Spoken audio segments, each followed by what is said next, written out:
रुपयात पीक विमा ढोल ताशे वाजवून गर्जना करून पाठ थोपटून आणलेली ही विमा योजना ही केवळ पोकळ घोषणा ठरली, पोकळ निर्णय ठरला असं म्हणायला हरकत नाही।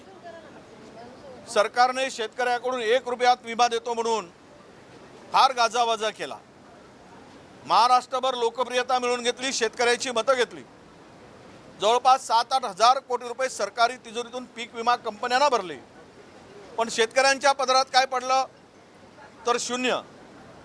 यवतमाळ जिल्हा असेल, वाशिम जिल्हा असेल, या जिल्ह्यातील आमचे मांगरूळकर जी आहेत आमदार साहेब, अमित झवनक जे आहेत वाशिमचे आमदार, यांना आज उपोषण करायची पाळी आली पायऱ्यावर बसून विधिमंडळ चालू असताना।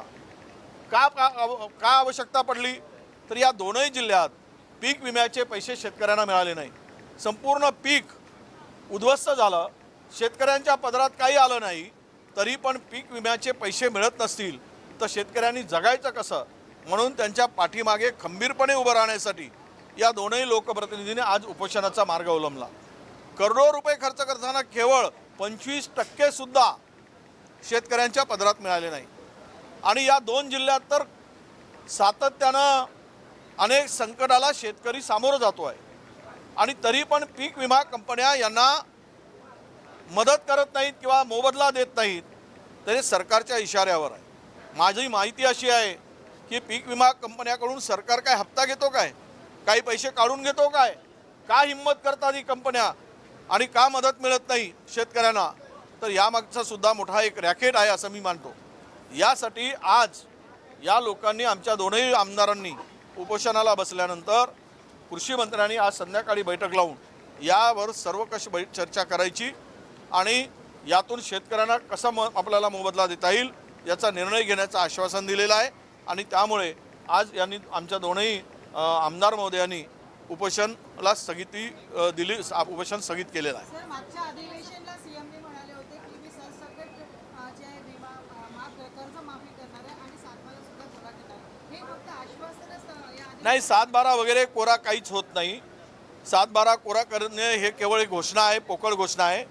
हे मूर्ख बनवण्याचा, शेतकऱ्यांना मूर्ख समजून अशा प्रकारच्या घोषणा केली जात आहेत। त्यामधून स्पष्ट दिसते आहे की पीक कर्ज जे आहे, आपला कर्जमुक्ती जी आहे ही केवळ बनवाबनवी आहे, ते अशी ही बनवाबनवी या सरकारची आहे। कारण याचं असं आहे की ज्या अटी आणि शर्ती घातल्यात त्यामध्ये प्रचंड त्या अटी असल्यामुळे कोणाचाही फायदा होणार नाही, हे सभागृहामध्ये आम्ही मानलेलं आहे। आणि त्यातून जवळपास 10-12 लाख शेतकऱ्यांना फायदा होईल। फार तर सरकारच्या तिजोरीला 10-12 हजार कोटी रुपये शेतकऱ्यांना द्यावे लागतील। जे काही 56 लाख शेतकरी 36.5 हजार कोटी रुपये वगैरे दाखवले, हे केवळ आहे मूर्ख आणि धुळफेक आहे असं मी मानतो।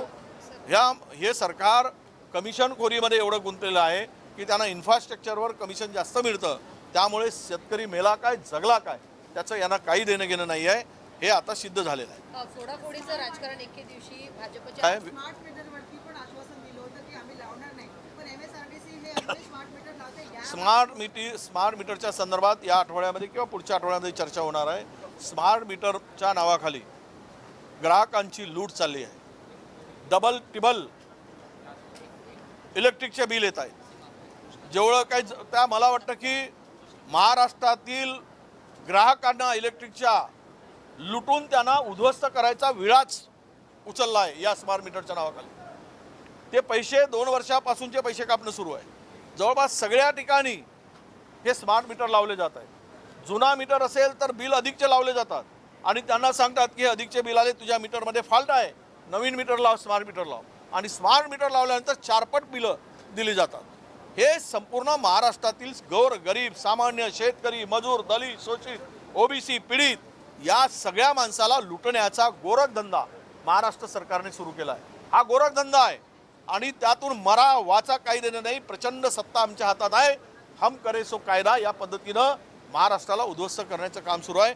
या संदर्भात चर्चा आम्ही पुढच्या आठवड्यात करतोय किंवा उद्यापासून ती चर्चा सुरू होईल। आज तो प्रस्ताव आम्ही देतोय आणि उद्याला चर्चेला सुरुवात होईल। त्यावेळेस महाराष्ट्रातील हे विदारक चित्र स्मार्ट मीटरचं आम्ही विधिमंडळात मांडू। राज ठाकरे यांनी भाजपवरती टीका केलेली आहे। फोडाफोडीचं राजकारण एके दिवशी कोट्यांचा बंगला बांधला जातोय. सगळ्यात खालचा पत्ता हा मोदी आहे. मोदी गेल्यावरती सगळे खाली पडणार. हे खरं आहे ना, सगळं त्यांच्या जीवावर चाललेलं आहे. गुजराती लोकांच्या जीवावर देश उभा केला जात आहे. ज्यांचं योगदान देशाच्या कुठल्याच गोष्टीमध्ये नाही, ना स्वातंत्र्यामध्ये होतं, ना इंग्रजाविरुद्ध लढण्यामध्ये होतं, ना देश घडवण्यामध्ये होतं, ना बाउंड्रीवर लढण्यामध्ये आहे, सत्य म्हणजे सीमेवर. त्यामुळे हे सगळे जे काही आहेत, तो एक पत्ता तयार केला आहे. तो पत्ता निघाला की हे पत्त्याचा डोंगर कोसळेल आणि ही पाडी त्यांच्यावर येईल. हे राज ठाकरेंच्या म्हणण्यामध्ये तथ्य आहे असं मी मानतो. विपक्षाचे आमदार